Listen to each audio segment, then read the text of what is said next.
Hi, welcome to Salon Talks. My name's Melanie McFarland, and today I have the huge pleasure of being joined by Janelle James.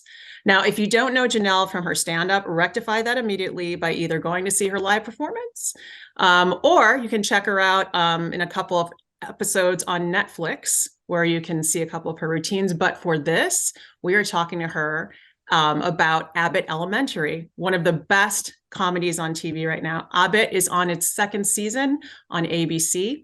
And in the show, she plays Ava Coleman, probably one of the best incompetent principals and bosses on TV right now. Janelle, Well, how many are there? No. I mean, we could be going, there's how many channels are there out there? But yes, you're Right. the It best can be known. so many. Yes, exactly. That's true. What parts of your stand-up presence do you think that you bring to playing Ava? I am a confident person. This isn't something that I've always been. It's something I've worked on. It's something I'm proud to be finally. And so I bring that to this character. She is supremely confident, but for different reasons. She's confident because she's oblivious to everything. And I'm confident because I feel like I've earned it. So she also feels like she earned it, but she hasn't really. That's the difference. So I bring my confidence. I bring commanding. Like when you do stand up, you have to command attention because you're just one person standing with a microphone, and that's like the oldest form of entertainment I could think of. Just a person and words. So same thing with Ava. So I'm trying to, when she speaks, everybody's listening. When she enters the room, it's a force, a power. I'm trying to convey a power and a confidence in her that is the same that I bring to my stand-up, I think. Mm-hmm. Yeah. Now, have you gotten any feedback from teachers, from parents, or maybe even some principals who are like, I feel seen and Oh, maybe definitely. attacked? Yeah. Yeah, definitely. I mean, when people come up and forcibly hug me, they tell me very close in my ear that they're a teacher, or their daughter's a teacher, or they're a principal, and mostly I think for my character it's less hey, I feel seen, more you're so funny. I know a administrator just like you. You've made what could have been a super broad character feel like someone that I know and feel like a real person. So all those things, all those comments like that is what I enjoy. Yeah, because Ava could have been super silly. You know what I mean? And through the writing of Quinta and other writers, and what I'm hopefully bringing to the performance, I'm trying to make her a real person. This is a person that does exist. This is a person that exists in the world and in school settings. Like, it's not made up. So no matter how people might try to say that she is, like, this person exists, and I get that reinforced all the time when people tell me, like, I know who this person is, and I know who she was when I read it as well. I was like, oh, I've met this person before, not in a school setting, but in a administrative setting, as a boss, as a manager, and you're just like, how did you get this job? Those people exist a lot, unfortunately. Oh yeah, no, and I really do believe that besides the fact that you are very talented and you make her hilarious, and we're going to get into that in terms of you finding that balance. But I think one of the reasons that people love Ava so much is that she reminds them in the best way possible of some of the worst managers they've ever encountered. And there is a term that you've used, and I would love to have you talk a little bit about that. And I think it's a term that applies now, that in this age of quiet quitting, which is the manager's version of toxic positivity. Yes. Can you talk about, like, how do you define that in terms of how you imbue that feeling into Ava? Well, I feel like the best example of toxic positivity on our show is Janine. She's doing a optimistic version of it, and I'm doing a negative version of optimistic. What's the word? Toxic positivity, yeah.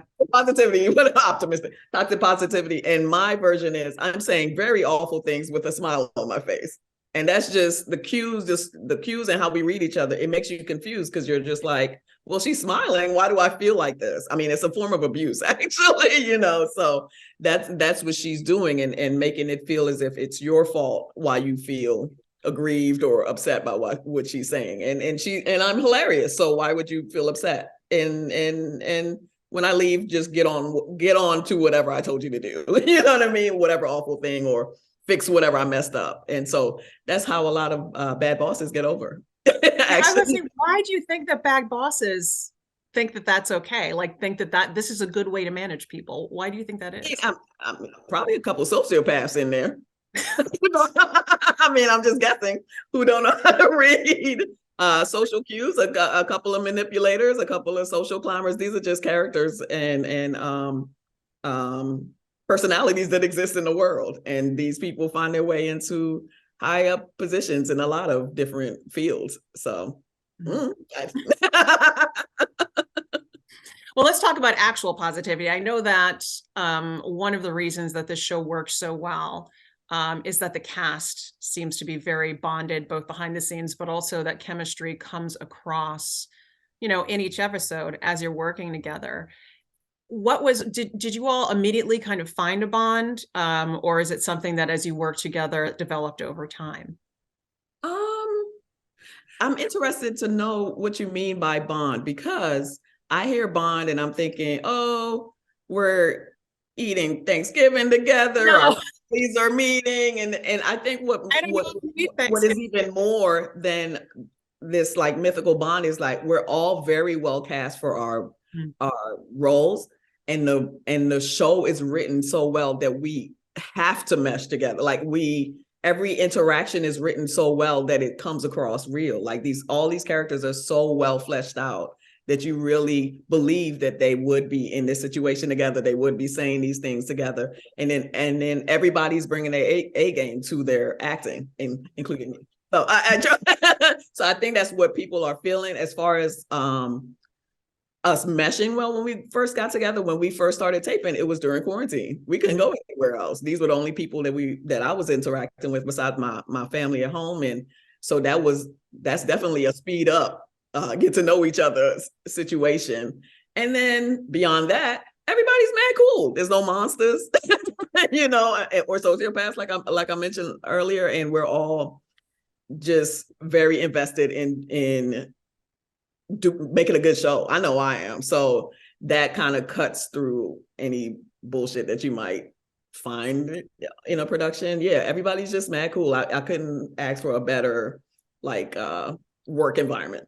I've had shit jobs, as we all have. So yeah, I think that's what people are feeling.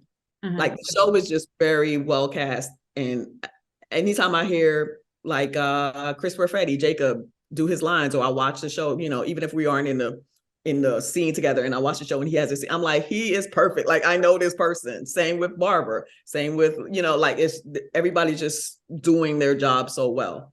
Mm-hmm. And yeah, so. Yeah. And each of you has had more opportunities to work together in different capacities. Like, for instance, one of my favorite episodes was this recent one where Ava and Barbara were selling candy, and there was this learning that I think that, we don't necessarily get to see very often, which is this idea of like, hey, I'm actually, something that might be seen as like more Ava hijinks of getting over scamming. It's like, no, actually I'm teaching these kids how to make money, like how exactly to, get commission. Right. I thought that was an ingenious way to show more of Ava's character, give her a little backstory, and also peel away some of Barbara's, Sheryl Lee Ralph's perfectness as well. So again, credit to the writing that it wasn't done in a very special episode kind of, and no one cried, and I didn't have and when I was young, like, it was still passionate, comedic. She learned a lesson, but nobody was really right. It showed how to take how to view circumstances from different angles. Like, we both can be right, and because of people's background, you never know where people come from or what they've been through, and you meet them in the middle. So it's all these things that you still learn as adults, and then to be in a school setting is like, oh, we're also learning too, you know what I mean? So I thought that was great. Yeah. And then to have to act against Cheryl Lee Ralph, you know, has and hopefully a hold my own was amazing as well. Mm-hmm. Yeah, that was an amazing scene. I want to go back a few scenes before when you were with the boy that you were helping who had, he's outgrown his pants, and you just had this just cracking jokes, getting punchlines out, slinging it. Are those moments, are those kind of pre-written, or do you have a chance to kind of, I know that you've said before that on the set and, in the writer's room, there's contributions, some of it, contributions from the cast, and you're allowed to improv. Mm-hmm. Were any of those improv as they're kind of walking out, or?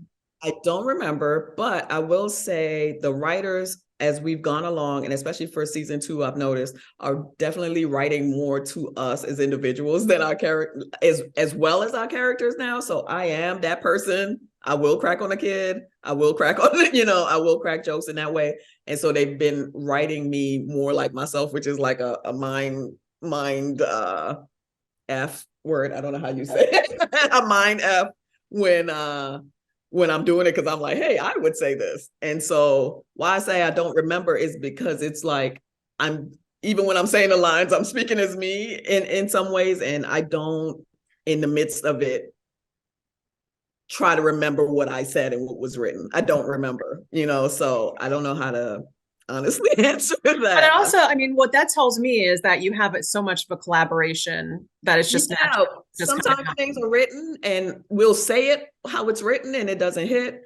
And me and Quinta will come up like with it on the spot. Like, what would you say differently? What will really happen? And then we'll say it in that time. But by the time the show comes out, I don't remember what was on the script and what we came up with, and nor am I trying to get credit for it. So I'm not like, that was me. So I never remember exactly what was improv or not, but we do have the opportunity and option to do that. And we do. Yeah.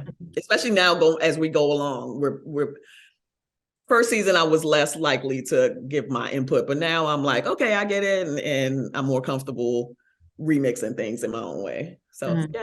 Mm-hmm. Part of the reason I think that Ava has become so beloved, and people already liked her immediately, but I think that there's not everyone, but that's great. I don't know a single person, and I will put up my dukes for Ava. I appreciate that.